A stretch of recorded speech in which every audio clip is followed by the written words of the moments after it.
This is the Lone Crater YouTube. We hope this video helps. You'll start by making sure Gmail is up to date and chat is enabled. This puts everything in one app. Open Gmail, tap the menu or your profile, then go into Settings for the account you'll use. Once there, find the chat setting and turn it on. This activates the Chat tab and shows your contacts. Make sure Sync is enabled so messages appear promptly. This first step connects your messages and prepares the interface for conversations. Next, tap the Chat tab at the bottom or the Compose Plus to begin. You can search by name or email to find a person, or search for an existing space if you're joining a group.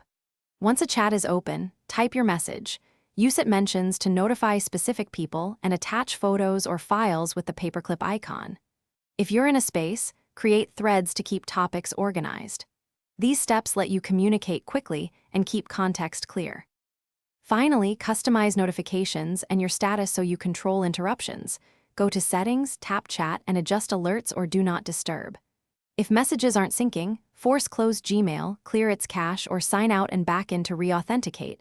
These actions refresh connectivity. If problems persist, update or reinstall the app to replace corrupted files. One key tip: check account selection. Make sure you're in the correct Google account, since chat is account-specific and won't show other accounts' chats. Thanks for watching. Consider subscribing if we helped you.